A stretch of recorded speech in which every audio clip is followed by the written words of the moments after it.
Hi hello welcome back to my channel. ನಾನು ನಿಮ್ಮ ಮಂಜುನಾಥ್. ನೋಡಿ ವಿದ್ಯಾರ್ಥಿಗಳೇ, ಇವತ್ತಿನ ತರಗತಿಯಲ್ಲಿ ನಾವು ಎಸ್ ಎಸ್ ಎಲ್ ಸಿಯಲ್ಲಿ ಬರ್ತಕ್ಕಂತಹ ಮೊದಲನೇ ಚಾಪ್ಟರ್ ಆಗಿರ್ತಕ್ಕಂಥ ಮೊದಲನೇ ಅಧ್ಯಾಯವಾಗಿರ್ತಕ್ಕಂಥ ವಾಸ್ತವ ಸಂಖ್ಯೆಗಳು ಎಂಬ ಪಾಠದ ಬಗ್ಗೆ ನಾವು ತಿಳಿದುಕೊಳ್ಳೋಣ. ನೋಡಿ, ಈ ವಾಸ್ತವ ಸಂಖ್ಯೆಗಳು ಇದೆಯಲ್ಲ, ಅತಿ ಸುಲಭದ ಒಂದು ಅಧ್ಯಾಯ ಆಗಿರ್ತದೆ. ನೋಡಿ, ಒಂದು ನಿಮ್ಮ ಮೇನ್ ಎಕ್ಸಾಮಲ್ಲಿ ಎಸ್ ಎಲ್ ಸಿ ಮೇನ್ ಎಕ್ಸಾಮಲ್ಲಿ ಈ ಪಾಠವು 5 ಅಂಕಗಳನ್ನು ತೆಗೆದುಕೊಂಡು ಬರ್ತದೆ. ಎಷ್ಟಪ್ಪ ಅಂತಂದರೆ 5 ಮಾರ್ಕ್ಸ್ಗಳನ್ನು ಸುಲಭವಾಗಿ ಈ ಪಾಠದಲ್ಲಿ ನಾವು ತಗೋಬೋದು. ವಾಸ್ತವ ಸಂಖ್ಯೆಗಳು ಅದಕ್ಕಿಂತ ಮುಂಚೆ ನಾವೊಂದು ಸ್ವಲ್ಪ ಬೇಸಿಕ್ಕನ್ನು ನೋಡ್ಕೊಳ್ಳೋಣ. ಹಾಗಾದರೆ ವಾಸ್ತವ ಸಂಖ್ಯೆಗಳು ಅಂತ ಪಾಠದಲ್ಲಿದೆ, ಈ ಸಂಖ್ಯೆಗಳು ಅಂತ ಬಂದಿದೆ ನೋಡ್ರಿ. ಹಾಗಾದರೆ ಈ ಸಂಖ್ಯೆಗಳು ಅಂತಂದ್ರೆ ಏನು, ಆ ಸಂಖ್ಯೆಗಳಲ್ಲಿ ಎಷ್ಟು ವಿಧಗಳು ಅನ್ನೋದನ್ನು ನಾವು ನೋಡ್ತಾ ಹೋಗೋಣ. ಹಾಗಾದರೆ ಸಂಖ್ಯೆಗಳಲ್ಲಿ ನಾವು ಆಲ್ರೆಡಿ ಕಲ್ತಿದ್ದೀವಿ, 6, 7ನೇ ತರಗತಿಯಲ್ಲೆಲ್ಲ ಬಂದಿದೆ. ಸಣ್ಣದಾಗಿ ಬೇಸಿಕ್ ಮೂಲಕ ನಾವು ಸ್ಟಾರ್ಟ್ ಮಾಡೋಣ ಈ ಪಾಠವನ್ನು. ನೋಡಿ, ವಾಸ್ತವ ಸಂಖ್ಯೆಗಳು ಅನ್ನೋದಕ್ಕಿಂತ ಮುಂಚೆ ಸಂಖ್ಯೆಗಳಲ್ಲಿ ಎಷ್ಟು ವಿಧಗಳು ಅನ್ನೋದಕ್ಕೆ ನೋಡ್ಕೊಂಡ್ಬಿಡೋಣ ನಾವು. ಹಾಗಾದ್ರೆ ಸಂಖ್ಯೆಗಳಲ್ಲಿ ಎಷ್ಟು ವಿಧಗಳು ನೋಡಿ, ಮೊದಲನೇ ವಿಧ ಬರ್ತದೆ ಸಂಖ್ಯೆಗಳಲ್ಲಿ. ಮೊದಲನೇ ವಿಧ ಯಾವುದಪ್ಪ ಅಂದ್ರೆ ಸ್ವಾಭಾವಿಕ ಸಂಖ್ಯೆಗಳು. ಯಾವುದಪ್ಪ ಅಂದ್ರೆ ಸ್ವಾಭಾವಿಕ ಸಂಖ್ಯೆಗಳು. ಏನಪ್ಪ ಸ್ವಾಭಾವಿಕ ಸಂಖ್ಯೆಗಳು ಅಂತಂದ್ರೆ ಏನು? ನೋಡಿ, ನಾವು ದಿನನಿತ್ಯ ಏನು ಎಣಿಕೆ ಮಾಡಲು ಬಳಸ್ತೀವೋ ಅವೆಲ್ಲ ಸಂಖ್ಯೆಗಳು ಸ್ವಾಭಾವಿಕ ಸಂಖ್ಯೆಗಳು. ಇದನ್ನು ನಾವು ಎಣಿಕೆ ಸಂಖ್ಯೆಗಳು ಅಂತ ನಾವು ಕರಿತೀವಿ. ಎಷ್ಟಪ್ಪ? 1, 2, 3 ಇನ್ಫಿನಿಟಿವರೆಗೆ, ಅಂದರೆ ಅನಂತವರೆಗೆ ನಾವೇನು ಹೇಳ್ತೀವೋ ಸಂಖ್ಯೆಗಳು ಅವೆಲ್ಲ ಸಂಖ್ಯೆಗಳು ಸ್ವಾಭಾವಿಕ ಸಂಖ್ಯೆಗಳು ಅಂತ ಕರಿತಾ ಹೋಗ್ತೇವೆ. ಹಾಗಾದರೆ ಎರಡನೇದು ಪೂರ್ಣ ಸಂಖ್ಯೆಗಳು. ಏನಪ್ಪ ಪೂರ್ಣ ಸಂಖ್ಯೆಗಳು? ಹೆಸರಲ್ಲಿದೆ. ಪೂರ್ಣ ಅಂತಂದ್ರೆ ಏನು? ಪೂರ್ಣ ಅಂತಂದ್ರೆ 0 ಅಂತ ಅರ್ಥ. ನೋಡಿ, ಈ ಒಂದು ಪೂರ್ಣ ಸಂಖ್ಯೆಗಳು, ಈ ಸ್ವಾಭಾವಿಕ ಸಂಖ್ಯೆಗಳ ಗಣಕ್ಕೆ ಒಂದು 0 ಯಾಡ್ ಆಯ್ತಪ್ಪ, ಒಂದು 0ಯನ್ನು ನಾವು ಸೇರಿಸಿದ್ವಿ ಅಂತಂದ್ರೆ ಆ ಗಣ ಪೂರ್ಣ ಸಂಖ್ಯೆಗಳ ಗಣ ಆಗಿರ್ತದೆ. ಏನಪ್ಪ ಅಂದ್ರೆ 0, 1, 2, 3, 4 ಹಿಂಗೆ ಇನ್ಫಿನಿಟಿವರೆಗೂ ನಾವು ಬರಿತಾ ಹೋಗ್ತೀವಿ ಪೂರ್ಣ ಸಂಖ್ಯೆಗಳು. ನೋಡಿ ಎಷ್ಟು ಚೆನ್ನಾಗಿ ಹೆಸರಲ್ಲಿ ಇದೆ, ಪೂರ್ಣ ಸಂಖ್ಯೆಗಳು ಅಂತ. ಪೂರ್ಣ ಅಂತಂದ್ರೆ 0 ಅಂತ. 0 ಅಂತಂದ್ರೆ ಬರೀ 0 ಅಲ್ಲ, ಅದು ಪೂರ್ಣ ಅಂತ ಅರ್ಥಕ್ಕಿದೆಯಾ? ಹಾಗಾದ್ರೆ ಇನ್ನೊಂದು ಸಂಖ್ಯೆ ಯಾವುದಪ್ಪ? ಪೂರ್ಣ ಸಂಖ್ಯೆಗಳು ನಮಗೆ ಗೊತ್ತಾಯ್ತು. ಈಗ ಸ್ವಾಭಾವಿಕ ಸಂಖ್ಯೆಗಳು ಗೊತ್ತಾಯ್ತು, ಪೂರ್ಣ ಸಂಖ್ಯೆಗಳು ಗೊತ್ತಾಯ್ತು. ಹಾಗಾದ್ರೆ ತದನಂತರ ಪೂರ್ಣಾಂಕಗಳು ಅಂತ ಬರ್ತದೆ.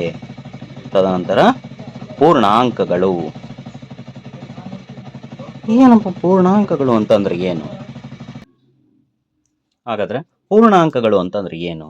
ಪೂರ್ಣಾಂಕಗಳು ಅಂತಂದ್ರೆ ಸಂಖ್ಯಾ ರೇಖೆಯ ಮೇಲೆ ಗುರುತಿಸಬಹುದಂತ ಸಂಖ್ಯೆಗಳು ಇವಾಗಿರ್ತವೆ.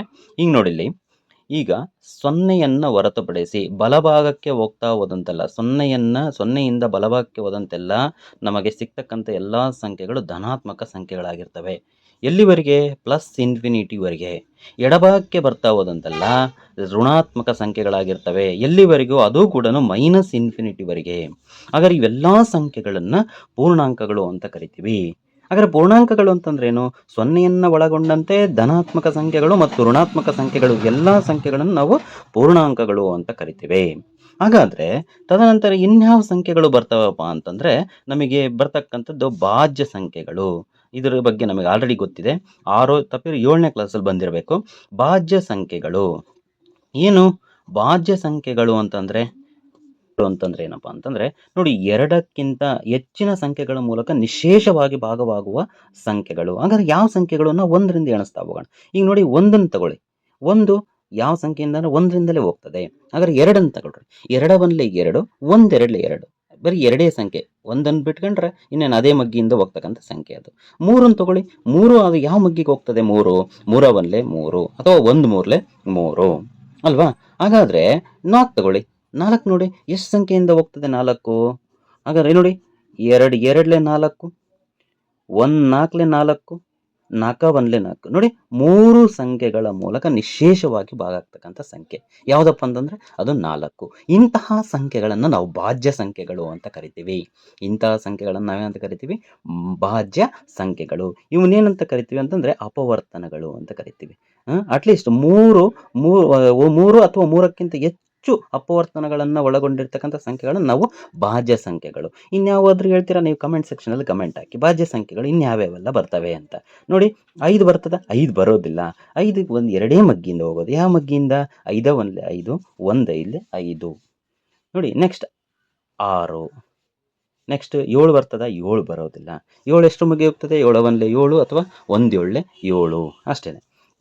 ನೆಕ್ಸ್ಟ್ 8 ಬರುತ್ತೆ, 9 ಬರುತ್ತೆ, 10 ಬರುತ್ತೆ. ಹಿಂಗೆ ನಾವು ಇವುಗಳನ್ನು ನಾವು ಇನ್ಫಿನಿಟಿವರೆಗೂ ನಾವು ಬರೀತಾ ಹೋಗ್ಬೋದು. ತದನಂತರ ಇನ್ಯಾವ ಸಂಖ್ಯೆಗಳ ಗುಂಪಲ್ಲಿ ಇನ್ಯಾವ ಸಂಖ್ಯೆಗಳು ಬರ್ತಾವಪ್ಪ ಅಂತಂದರೆ ಅವಿಭಾಜ್ಯ ಸಂಖ್ಯೆಗಳು. ಯಾವಪ್ಪ ಅಂದರೆ ಅವಿಭಾಜ್ಯ ಸಂಖ್ಯೆಗಳು. ಅವಿಭಾಜ್ಯ ಸಂಖ್ಯೆಗಳು. ಅವಿಭಾಜ್ಯ ಸಂಖ್ಯೆಗಳು. ಅವಿಭಾಜ್ಯ ಅಂತಂದರೆ ಭಾಜ್ಯದ ವಿರುದ್ಧಪ್ಪ. ಇವು ಎಷ್ಟು? ಎರಡಕ್ಕಿಂತ ಹೆಚ್ಚು ಅಪವರ್ತನಗಳನ್ನು ಒಳಗೊಂಡಿದ್ವಾ? ಇವು ಎರಡೇ ಅಪವರ್ತನಗಳನ್ನು ಮಾತ್ರ ಒಳಗೊಂಡಿರ್ತಕ್ಕಂಥ ಸಂಖ್ಯೆಗಳಾಗಿರ್ತವೆ. ಹಾಗಾದರೆ ನೋಡಿ, ಒಂದನ್ನು ಹೊರತುಪಡಿಸಿ ಅದೇ ಮಗ್ಗಿಯಿಂದ ಹೋಗ್ತಕ್ಕಂಥ ಸಂಖ್ಯೆಗಳು ಯಾವ್ಯಾವು? 2 2 2, ಆಮೇಲೆ 3 5 7 11 ಹಿಂಗೆ ನಾವು ಇನ್ಫಿನಿಟಿವರೆಗೂ ನಾವು ಬರಿತಕ್ಕಂಥ ಇವೆರಡೂ ಸಂಖ್ಯೆಗಳನ್ನು ನೀವು ಸರಿಯಾಗಿ ಕಲ್ತ್ಕೋಬೇಕಾಗ್ತದೆ. ಯಾಕಂದರೆ ಈ ಪಾಠಕ್ಕೆ ಸಂಬಂಧಪಟ್ಟಂತೆ ಇವೆರಡೂ ಸಂಖ್ಯೆಗಳ ಬಗ್ಗೆ ನೀವು ಭಾಳ ಚೆನ್ನಾಗಿ ಕಲಿಬೇಕು. ಯಾಕಂತಂದರೆ ಈ ಪಾಠದಲ್ಲಿ ವೆರಿ ಇಂಪಾರ್ಟೆಂಟ್. ಎರಡೂ ಸಂಖ್ಯೆಗಳ ಬಗ್ಗೆ ನೀವು ಚೆನ್ನಾಗಿ ಕಲಿಬೇಕು. ನಂತರ 6ನೇದು ಬರ್ತದೆ ಭಾಗಲಬ್ಧ ಸಂಖ್ಯೆಗಳು. ಭಾಗಲಬ್ಧ ಸಂಖ್ಯೆಗಳು. ಭಾಗಲಬ್ಧ ಸಂಖ್ಯೆಗಳು ಏನು? ಭಾಗಲಬ್ಧ ಸಂಖ್ಯೆಗಳು ಅಂತಂದರೆ ಏನು ನೋಡಿ, ಭಾಗಲಬ್ಧ ಸಂಖ್ಯೆಗಳಂದರೆ ಯಾವುದೇ ಒಂದು ಸಂಖ್ಯೆಯನ್ನು p/q ರೂಪದಲ್ಲಿ q is not equal to 0 ಆಗಿರುವಂತೆ ವ್ಯಕ್ತಪಡಿಸಬಹುದಾದ ಎಲ್ಲ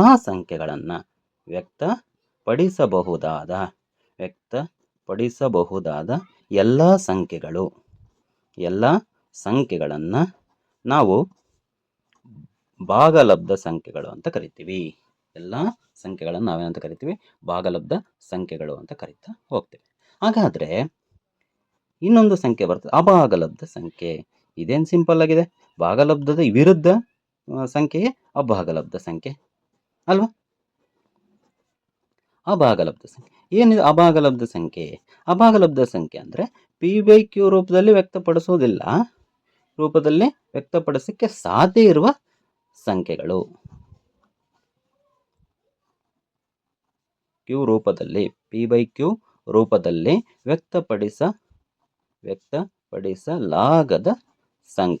ವ್ಯಕ್ತಪಡಿಸಲಾಗದ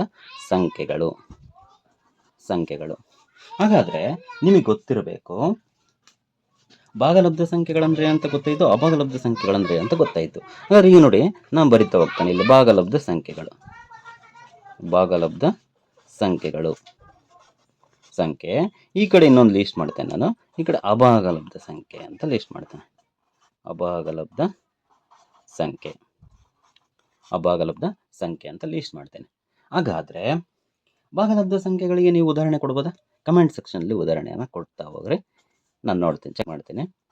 ಭಾಗಲಬ್ಧ ಸಂಖ್ಯೆಗಳು ನಾವು ಹೇಳಿದ್ದೀವಿ p/q ರೂಪದಲ್ಲಿ q is not equal to 0 ಆಗಿರುವಂತೆ. ಅಂದರೆ ಹಿಂಗೆ ನೋಡಿಲ್ಲಿ ನಾನು ಒಂದು ಉದಾಹರಣೆ ಬರೀತೀನಿ. 2/3. 2/3 ಅಂತಕ್ಕಂಥದ್ದು ಒಂದು ಭಾಗಲಬ್ಧ ಸಂಖ್ಯೆ. ಹಾಗಾದರೆ 2/0 ಅಂತಕ್ಕಂಥದ್ದು ಇದು ಅಭಾಗಲಬ್ಧ ಸಂಖ್ಯೆ.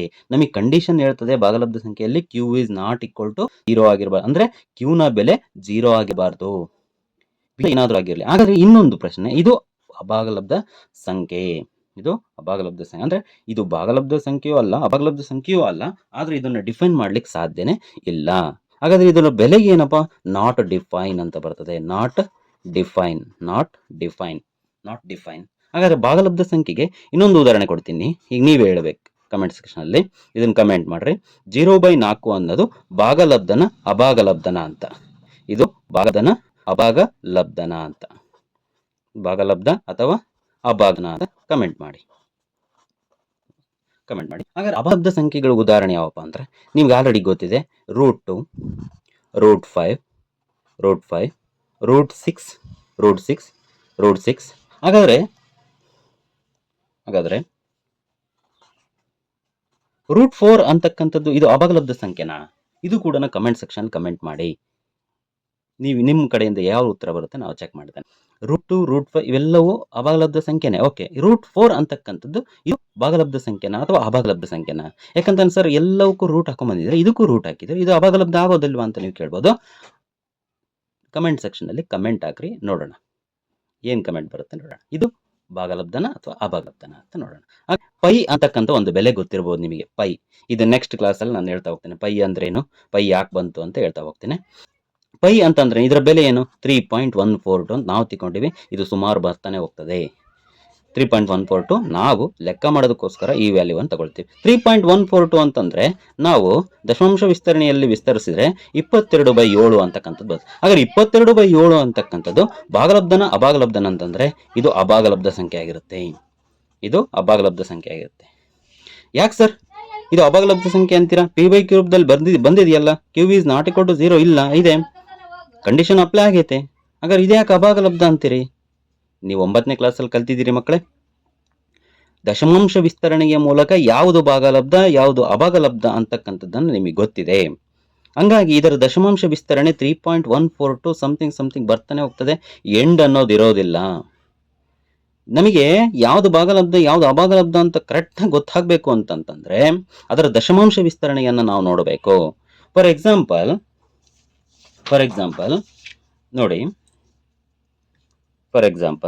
ನೋಡಿ 3.14264 ಇತ್ತು ಅನ್ಕೊಳ್ಳಿ. ಇದು ಡಾಟ್ ಅಂದ್ರೆ ಇದು ಹಿಂಗೆ ಮುಂದುವರಿತಾ ಇದೆ ಅಂತ ಅರ್ಥ. ಇದು ಹಿಂಗೆ ಮುಂದುವರಿತಾ ಇದೆ ಅಂತಂದ್ರೆ ಇದರ ದಶಮಾಂಶ ವಿಸ್ತರಣೆ ಎಂಡ್ ಇಲ್ಲ. ಹಾಗಾದ್ರೆ ಇನ್ನೊಂದು ಕಂಡೀಷನ್, ಅದು ಭಾಗಲಬ್ಧನ ಅಭಾಗಲಬ್ಧ ಗೊತ್ತಾಗಬೇಕಂತಂದ್ರೆ ಇದು ದಶಮಾಂಶ ವಿಸ್ತರಣೆ ಎಂಡ್ ಇಲ್ಲ. ನೋಡಿ ಇಲ್ಲಿ ಸಂಖ್ಯೆಗಳು ಕೂಡ ಎಲ್ಲೂ ಪುನರಾವರ್ತನೆ ಆಗಿಲ್ಲ ಅಥವಾ ಆವರ್ತ ಆಗಿಲ್ಲ. ಆವರ್ತ ಅಂತಂದ್ರೆ ರಿಪೀಟ್ ಆಗೋದು ಅಂತ ಅರ್ಥ. ಈಗ ನೋಡಿ ನಾನು ಇನ್ನೊಂದು ಬರೀತೇನೆ. 1.10101010 ಈಗ ನೋಡಿ ಇಲ್ಲಿ ಸಂಖ್ಯೆಗಳು ಪುನರಾವರ್ತನೆ ಆಗ್ತಾ ಇದಾವೆ, ಬಟ್ ಎಂಡ್ ಇಲ್ಲ. ಆದ್ರೆ ಇದು ಭಾಗಲಬ್ಧನ ಅಭಾಗಲಬ್ಧ ಅಂತಂದ್ರೆ ಇದು ಭಾಗಲಬ್ಧ. ಇನ್ನೊಂದು ಬರೀತೇನೆ 0.842 ಇದು ಭಾಗಲಬ್ಧನ ಅಭಾಗಲಬ್ಧ ಸಂಖ್ಯೆ ಸರ್ ಅಂತಂದ್ರೆ ಇದು ಭಾಗಲಬ್ಧ. ಯಾಕಂತಂದ್ರೆ ಇಲ್ಲಿ ಎಂಡ್ ಆಗಿದೆ, ಇಲ್ಲಿ ಆವರ್ತ ಆಗಿದೆ. ಎರಡು ಕಂಡೀಷನ್ ಒಂದು ಕಂಡೀಷನ್ ಅಪ್ಲೈ ಆಗಿದ್ರೆ ಮಾತ್ರ ಅದು ಭಾಗಲಬ್ಧ ಅನ್ಸ್ಕೊಳ್ಳುತ್ತೆ. ನೋಡಿ ಯಾವ್ದಾದ್ರು ಒಂದು ಕಂಡೀಷನ್ ಅಪ್ಲೈ ಇರಬೇಕು. ಇಲ್ಲಿ ಯಾವ ಕಂಡೀಷನ್ ಅಪ್ಲೈ ಆಗಿಲ್ಲ, ಹಾಗಾಗಿ ಇದು ಏನು ಅಭಾಗಲಬ್ಧ ಸಂಖ್ಯೆ. ಸರಿನಾ ಮಕ್ಕಳೇ? ಅರ್ಥ ಆಯ್ತು ಅಂತ ಅಂದ್ಕೊಳ್ತೇನೆ. ವಾಸ್ತವ ಸಂಖ್ಯೆಗಳು ಅಂತಂದ್ರೆ ಏನು? ಹೆಸರಲ್ಲೇ ಇದೆ ನೋಡಿ ಮಕ್ಕಳೇ. ವಾಸ್ತವ ಅಂತಂದ್ರೆ ಏನು? ಇಂಗ್ಲಿಷಲ್ಲಿ ರಿಯಲ್ ಅಂತಂದ್ರೆ ನಿಮಗೆ ಗೊತ್ತಾಗ್ಬಿಡುತ್ತೆ. ರಿಯಲ್ ಆಗಿ ಏನಿದೆಯೋ ಅದೇ. ಹಾಗಾದ್ರೆ ವಾಸ್ತವ ಸಂಖ್ಯೆಗಳು ಅಂತಂದ್ರೆ ಏನು? Real numbers. ಇಂಗ್ಲಿಷಲ್ಲಿ ನಾವೇಂತ ಕರಿತೀವಿ? ರಿಯಲ್ ನಂಬರ್ಸ್ ಅಂತ ಕರಿತೀವಿ. ರಿಯಲ್ ನಂಬರ್ಸ್ ಅಂತಂದ್ರೆ ಏನು? ವಾಸ್ತವವಾಗಿ ರಿಯಲ್ ಆಗಿ ಏನು ಸಂಖ್ಯೆ ಇದಾವೋ ಅವೇ ಸಂಖ್ಯೆ. ಹಾಗಾದ್ರೆ ಯಾವವು ಸಂಖ್ಯೆಗಳು? ರಿಯಲ್ ಆಗಿದಾವಲ್ಲ ಸರ್, ಯಾವವು? ಈಗ ತಾನೇ ನೋಡಿದ್ವಿ ಮಕ್ಕಳೇ ನಾವು ಭಾಗಲಬ್ಧ ಸಂಖ್ಯೆಗಳು ಮತ್ತು ಅಭಾಗಲಬ್ಧ ಸಂಖ್ಯೆಗಳು ಅಂತ ನೋಡಿದ್ವಿ. ಈಗ ನೋಡಿ ವಾಸ್ತವ ಸಂಖ್ಯೆಗಳು ಅಂತಂದ್ರೆ ಅದರಲ್ಲಿ ಎರಡು ವಿಧ, ಭಾಗಲಬ್ಧ ಸಂಖ್ಯೆಗಳು ಮತ್ತು ಅಭಾಗಲಬ್ಧ ಸಂಖ್ಯೆಗಳು. ಭಾಗಲಬ್ಧ ಸಂಖ್ಯೆಗಳು ಮತ್ತು ಅಭಾಗಲಬ್ಧ ಸಂಖ್ಯೆಗಳು. ಅಭಾಗಲಬ್ಧ ಮತ್ತು ಭಾಗಲಬ್ಧ ಅಲ್ವಾ? ಎರಡು ಸಂಖ್ಯೆಗಳು ನಾವು ಆಲ್ರೆಡಿ ಕಲ್ತಿದ್ದೀವಿ. ಹಾಗಂದ್ರೆ ವಾಸ್ತವ ಸಂಖ್ಯೆಗಳಲ್ಲಿ ಇವೆರಡೂ ಸಂಖ್ಯೆಗಳು ಬರ್ತವೆ ಸರ್? ಹೌದು ಮಕ್ಕಳೇ, ಅಭಾಗಲಬ್ಧ ಸಂಖ್ಯೆನೂ ಬರ್ತದೆ, ಭಾಗಲಬ್ಧ ಸಂಖ್ಯೆನೂ ಬರ್ತದೆ. ಹಾಗಾದ್ರೆ ಸರ್ ಏನು ಸರ್ ವಾಸ್ತವ ಸಂಖ್ಯೆಗಳು ಅಂತಂದ್ರೇನು? ಕ್ಲಿಯರ್ ಕಟ್ ಆಗಿ ಹೇಳ್ಬಿಟ್ರಿ ಸರ್ ನಮಗೆ ಅಂತಂದ್ರೆ. ನೋಡಿ, ಸಂಖ್ಯಾ ರೇಖೆಯ ಮೇಲೆ ಪ್ರತಿನಿಧಿಸಬಹುದಾದಂಥ ಎಲ್ಲ ಸಂಖ್ಯೆಗಳನ್ನು ನಾವು ವಾಸ್ತವ ಸಂಖ್ಯೆಗಳು ಅಂತ ಕರಿತೀವಿ. ಈಗ ನೋಡಿ, ಭಾಗಲಬ್ಧ ಸಂಖ್ಯೆಗಳ ಪ್ರತಿಯೊಂದು ಭಾಗಲಬ್ಧ ಸಂಖ್ಯೆಗಳನ್ನು ನಾವು ಸಂಖ್ಯಾ ರೇಖೆ ಮೇಲೆ ಗುರುತಿಸ್ಬೋದು ತಾನೆ? ನಾವು ಕಳೆದ ಅವಧಿಯಲ್ಲಿ 9ನೇ ತರಗತಿಯಲ್ಲಿ ನಾವು ಕಲ್ತಿದ್ದೀವಿ. ಈಗ ನೋಡಿ, ಇದನ್ನ ನಾವು ಸಂಖ್ಯಾ ರೇಖೆ ಅಂತ ಅನ್ಕೊಂಡ್ರೆ ಸೆಂಟ್ರಲ್ ಏನಿರ್ತದೆ? 0 ಇರ್ತದೆ. ಬಲಭಾಗಕ್ಕೆ ಬಂದಂತೆಲ್ಲ ಪ್ಲಸ್ ವ್ಯಾಲ್ಯೂ ಅಲ್ವಾ? +2 +3 ಈಗ ನೋಡಿ ಡಾಟ್ ಎಲ್ಲಿವರೆಗೆ? ಪ್ಲಸ್ ಇನ್ಫಿನಿಟಿವರೆಗೂ, ಅನಂತದವರೆಗೂ ನಾವು ಬರೀಬೋದಲ್ಲ. ಎಡಭಾಗಕ್ಕೆ ಬಂದರೆ -1 -2 -3 -4 ಡಾಟ್ ಎಲ್ಲಿವರೆಗೆ ಅಂತ -ಇನ್ಫಿನಿಟಿವರೆಗೆ ಬರ್ಬೋದಲ್ಲ. ಹಾಗಾದ್ರೆ ಸಂಖ್ಯಾ ರೇಖೆ ಮೇಲೆ ಎಲ್ಲಾ ಸಂಖ್ಯೆಗಳು ನಮಗೆ ಕಾಣ್ತಾ ಇದ್ದಾವೆ. ಹಾಗಾದ್ರೆ ನಮಗೆ ಆಲ್ರೆಡಿ 9ನೇ ತರಗತಿಯಲ್ಲಿ ಕಲ್ತಿದ್ದೀವಿ. ಎರಡು ಸಂಖ್ಯೆಗಳ ಮಧ್ಯ ಅಸಂಖ್ಯಾತ ಭಾಗಲಬ್ಧ ಸಂಖ್ಯೆಗಳು ಬರೆಯೋದನ್ನು ನಾವು ಕಲ್ತಿದ್ದೇವೆ. ಅದೇ ರೀತಿ ಯಾವುದೇ ಎರಡು ಸಂಖ್ಯೆಗಳ ಮಧ್ಯ ಭಾಗಲಬ್ಧ ಸಂಖ್ಯೆಗಳು ಇರುತ್ತವೆ ಅನ್ನೋದು ನಮಗೆ ಗೊತ್ತಿದೆ. ಅವೆಲ್ಲ ಸಂಖ್ಯೆಗಳು ಸಂಖ್ಯಾ ರೇಖೆ ಮೇಲೆ ಇರುತ್ತವೆ ಅನ್ನೋದು ನಮಗೆ ಗೊತ್ತಿದೆ. ಅದೇ ರೀತಿ ಮಕ್ಕಳೇ, √2 2 ಅನ್ನು 9ನೇ ತರಗತಿಯಲ್ಲಿ ಕಲ್ತಿದ್ದೀವಿ. ಸಂಖ್ಯಾ ರೇಖೆ ಮೇಲೆ ಪ್ರತಿನಿಧಿಸ್ತೀವಿ. ಯಾವ ರೀತಿ ಪ್ರತಿನಿಧಿಸ್ತೀವಿ ನೋಡಿ, 0ಯಿಂದ 1 ಸೆಂಟಿಮೀಟರ್ ತಗೊಳ್ತಾ ಇದ್ವಿ. ಅದೇ ರೀತಿ 1ರಿಂದ ಮೇಲೆ ಲಂಬವಾಗಿ 1 ಸೆಂಟಿಮೀಟರನ್ನ ಒಂದು ಗೆರೆಯನ್ನು ಎಳ್ಕೊಂಡು 1 ಸೆಂಟಿಮೀಟರ್ನ ಕಟ್ ಮಾಡ್ಕೊಂಡು ಏನು ಮಾಡ್ತಿದ್ವಿ, ಇವೆರಡನ್ನು ಸೇರಿಸ್ಬಿಡ್ತಿದ್ವಿ. ಸೇರಿಸಿ ಇದಕ್ಕೆ ಹೆಸರು ಕೊಡ್ತಿದ್ವಿ. ಓ ಎ ಬಿ ಈ 3 ಬಿಂದುಗಳಿಗೆ ಏನಂತ ಮಾಡ್ತಿದ್ವಿ, ಹೆಸರು ಕೊಡ್ತಾ ಇದ್ವಿ. ಹೆಸರು ಕೊಟ್ಟಾದ ತಕ್ಷಣ ಇಲ್ಲಿಂದ ಎಷ್ಟು 1 ಸೆಂಟಿಮೀಟರ್. ಹಾಗಾದ್ರೆ ಇದ್ರ ಬೆಲೆ ನಮಗೆ ಬೇಕಲ್ಲ, ಇದ್ರ ಬೆಲೆ ಬೇಕಂತಂದ್ಮೇಲೆ ಇದು ಯಾವ ತ್ರಿಭುಜ, ಲಂಬಕೋನ ತ್ರಿಭುಜ. ಆ ಲಂಬಕೋನ ತ್ರಿಭುಜ ಅಂತಂದ್ರೆ ನಮಗೆ ಗೊತ್ತಿರಬೇಕು, ಲಂಬಕೋನ ತ್ರಿಭುಜ ಅಂತ ಅಂದ ತಕ್ಷಣನೇ ಯಾರು ನೆನಪಾಗಬೇಕಂದ್ರೆ ನಮ್ಮ ಅಜ್ಜ ನೆನಪಾಗಬೇಕು. ಯಾರು ನಮ್ಮ ಅಜ್ಜ, ಈಗ ಬರಿತೀನಿ ನೋಡ್ರಿ ನಮ್ಮ ಅಜ್ಜನ, ಪೈಥಾಗೋರಸ್. ಯಾರು ನಮ್ಮ ಅಜ್ಜ, ಪೈಥಾಗೋರಸ್. ಪೈಥಾಗೋರಸ್ ನೆನಪಾಗ್ಬಿಡ್ಬೇಕು. ಏನ್ ಹೇಳ್ತಾನೆ ಪೈಥಾಗೋರಸ್, ಪೈಥಾಗೋರಸ್ ಅಂತ ತಕ್ಷಣ ಲಂಬಕೋನ, ಲಂಬಕೋನ ಅಂದ ತಕ್ಷಣನೇ ಪೈಥಾಗೋರಸ್, ನಿಮಗೆ ಗೊತ್ತಾಗಿರ್ಬೇಕು. ಹಾಗಾದ್ರೆ ಲಂಬಕೋನ ತ್ರಿಭುಜದ ಮೇಲೆ ಒಂದು ಪೈಥಾಗೋರಸ್ ನಿಯಮ ಹೇಳ್ತಾನೆ. ಏನಪ್ಪಾ ಅಂತಂತಂದ್ರೆ, ಒಂದು ಲಂಬಕೋನ ತ್ರಿಭುಜದಲ್ಲಿ ವಿಕರ್ಣದ ವರ್ಗವು, ಸರ್ ವಿಕರ್ಣ ಯಾವುದು, ಲಂಬಕೋನ ತ್ರಿಭುಜದಲ್ಲಿ ಆ ಲಂಬಕೋನ ಅಂತ ಇರ್ತದಲ್ಲ, ಆ ಲಂಬಕೋನದ ಎದುರುಗಡೆ ಬಾಹುವೆ ವಿಕರ್ಣ, ಇದು ವಿಕರ್ಣ. ಈ ವಿಕರ್ಣದ ವರ್ಗ ಅಂದ್ರೆ ಸ್ಕ್ವಯರ್ ಅಂತ. ಇಲ್ಲಿ ವಿಕರ್ಣ ಯಾವುದು, ಓ ಬಿ ಬಾಹು ಅಲ್ವಾ, O B square is equal to, ಈ ವರ್ಗವು ಉಳಿದೆರಡು ಬಾಹು ಯಾವುದು, ಓ ಎ ಒಂದು ಬಾಹು ಮತ್ತೆ ಇನ್ನೊಂದು ಎ ಬಿ ಒಂದು ಬಾಹು, ಇವೆರಡೂ ಬಾಹುಗಳ ವರ್ಗ ಅಂತ ಸ್ಕ್ವಯರ್ ಮಾಡ್ಬಿಡ್ಬೇಕು. ವರ್ಗಗಳ ಮೊತ್ತ ನೋಡಿ, ಸೆಂಟ್ರಿಗೆ ಮೊತ್ತ ಅಂತಂದ್ರೆ ಏನು, ಪ್ಲಸ್ ಹಾಕ್ಬೇಕು, ಮೊತ್ತಕ್ಕೆ ಸಮನಾಗಿರುತ್ತದೆ ಅಂತ ಪೈಥಾಗೋರಸ್ ಹೇಳ್ತಾನೆ. ಈಗ ನಾನು ಇದನ್ನು ಅಪ್ಲೈ ಮಾಡ್ತೇನೆ. ಓ ಬಿ ಸ್ಕ್ವೇರ್ ಗೊತ್ತಿದೆಯಾ, ಓ ಬಿ ಸ್ಕ್ವೇರ್ ಗೊತ್ತಿಲ್ಲ. ಓ ಎ ನಮಗೆ ಗೊತ್ತಿದೆ 1, ಹಾಗಾದ್ರೆ ಇದನ್ನು ಸ್ಕ್ವೇರ್ ಮಾಡೋಣ, 1 ಸ್ಕ್ವೇರ್ ಪ್ಲಸ್ ಎ ಬಿ ನಮಗೆ ಗೊತ್ತಿದೆ 1, ಎ ಬಿ ಇದನ್ನು ಸ್ಕ್ವೇರ್ ಮಾಡೋಣ, 1 ಸ್ಕ್ವೇರ್. ಹಾಗಾದ್ರೆ ಒಂದವನ್ಲಿ 1, ಇದು ಕೂಡ ಒಂದವನ್ಲಿ 1. ಓ ಬಿ ಸ್ಕ್ವೇರ್ ನಮಗೆ ಗೊತ್ತಿಲ್ಲ, ಹಂಗೆ ಬರಿತಾ ಹೋಗ್ತೇವೆ. ಹಾಗಾದ್ರೆ 1 + 1 2, 1 + 1 2. ಈಗ ನೋಡಿ ಓ ಬಿ ಸ್ಕ್ವೇರ್, ನಮಗೆ ಓ ಬಿ ಅಷ್ಟೇ ಉಳಿಸ್ಕೊಂತೀನಿ, ಈ ಸ್ಕ್ವೇರ್ ಇದೆಯಲ್ಲ ಈ ಕಡೆ ಹಾಕ್ಬಿಡ್ತೇನೆ, √2 ಆಗ್ತದೆ. ಹಾಗಾದ್ರೆ ಓ ಬಿ ಬೆಲೆ ಏನು, √2. ಸರ್ ನಮಗೆ √2 ಬೇಕು ಸರ್, √2 ವ್ಯಾಲ್ಯೂ ಎಲ್ಲಿ ಸಿಗ್ತದೆ ನೋಡಿ, ಇಲ್ಲಿಂದ ಇಲ್ಲಿಗೆ ಕೈವಾರನ್ನ ಇಟ್ಕೊಂಡು ಟಕ್ ಟಕ್ ಟಕ್ ಟಕ್ ಟಕ್ ಕಟ್ ಮಾಡಿದ್ರೆ ಇದ್ರ ಮುಂದ್ಗಡೆ ಬರ್ತದೆ ಅಲ್ಲ 1.8 ಸಮಥಿಂಗ್ ಬರ್ತದೆ. √2 ಬೆಲೆ ಏನಪ್ಪ ಅಂತಂದ್ರೆ 1.8 ಸಮಥಿಂಗ್ ಅಂತ ಬರ್ತದೆ, 1.8 ಸಮಥಿಂಗ್ ಏನೋ ಬರ್ತದೆ. ಆದ್ರೆ ಇದು √2 ಖಚಿತ ಬೆಲೆ ಅಲ್ಲ, ಸಮಥಿಂಗ್ ವ್ಯಾಲ್ಯೂ ಬರ್ತದೆ. ಇದನ್ನ ನಾವು 9ನೇ ತರಗತಿಯಲ್ಲಿ ಸಂಖ್ಯಾ ರೇಖೆ ಮೇಲೆ ಯಾವ ರೀತಿ ಅಭಾಗಲಬ್ಧ ಸಂಖ್ಯೆಗಳನ್ನ ಗುರುತಿಸೋದು ಅನ್ನೋದು ಕೂಡ ನಾವು 9ನೇ ತರಗತಿಯಲ್ಲಿ ಕಲ್ತಿದ್ದೀವಿ. √2, √3, √5 ಹೀಗೆ ಎಷ್ಟು ಬೇಕಾದ್ರೂ ನಾವು ಸಂಖ್ಯಾ ರೇಖೆಯ ಮೇಲೆ ಗುರುತಿಸ ಹೋಗ್ಬೋದು. ನಿಮಗೆ ಗೊತ್ತಿದೆ, ಒಂದು ಚಟುವಟಿಕೆಯನ್ನು ನೀವು ಮಾಡಿರ್ಬೋದು, ಈ ತರ ಚಿತ್ತಾಕಾರವಾಗಿ ಬರ್ತದೆ, ಚಿತ್ರ ರೂಪದಲ್ಲಿ ಬರ್ತದೆ, ಅದು ರೌಂಡ್ ಆಗಿ. ಇಷ್ಟು ಸಂಖ್ಯೆಗಳನ್ನು ನಾವು ಸಂಖ್ಯಾ ರೇಖೆ ಮೇಲೆ ಗುರುತಿಸಬಹುದು. ಇವೆಲ್ಲಾ ಸಂಖ್ಯೆಗಳು ವಾಸ್ತವ ಸಂಖ್ಯೆಗಳಾಗಿರ್ತವೆ. ಹಾಗಾದ್ರೆ ಭಾಗಲಬ್ಧ ಮತ್ತು ಅಭಾಗಲಬ್ಧ ಸಂಖ್ಯೆಗಳಿಗಿರ್ತಕ್ಕಂಥ ಒಂದು ಸಂಬಂಧವನ್ನ ಕಲ್ಪಿಸಿಕೊಡುವ ಸಂಖ್ಯೆಗಳೇ ವಾಸ್ತವ ಸಂಖ್ಯೆಗಳು. ಯಾವ ರೀತಿ ಸಂಬಂಧ ಇರ್ತದೆ, ಅದರ ಸಂಬಂಧ ಏನು, ಅಭಾಗಲಬ್ಧ ಸಂಖ್ಯೆಗಳು ಮತ್ತು ಭಾಗಲಬ್ಧ ಸಂಖ್ಯೆಗಳು ಇರ್ತಕ್ಕಂಥ ಅದರ ಸಂಬಂಧ ಏನು ಅನ್ನೋದನ್ನ ಈ ವಾಸ್ತವ ಸಂಖ್ಯೆಗಳು ಅಂತಕ್ಕಂಥದ್ದನ್ನು ತಿಳಿಸ್ತಾ ಹೋಗ್ತದೆ. ಇಷ್ಟು ವಾಸ್ತವ ಸಂಖ್ಯೆಗಳಿಗೆ ಸಂಬಂಧಪಟ್ಟಂತೆ ಒಂದು ಬೇಸಿಕ್. ಇಷ್ಟು ಬೇಸಿಕ್ ಅನ್ನು ನೀವು ಕಲ್ತುಬಿಟ್ರೆ ತದನಂತರ ಈ ಪಾಠ ಸುಲಭವಾಗಿ ಅರ್ಥ ಆಗ್ತಾ ಹೋಗ್ತದೆ. ಇಷ್ಟು ವಾಸ್ತವ ಸಂಖ್ಯೆಗಳಿಗೆ ಸಂಬಂಧಪಟ್ಟಂತೆ ಇಷ್ಟು ಮಾಹಿತಿ. ಇನ್ನು ಮುಂದಿನ ವಿಡಿಯೋದಲ್ಲಿ ಸಿಗೋಣ. ನಮಸ್ಕಾರ.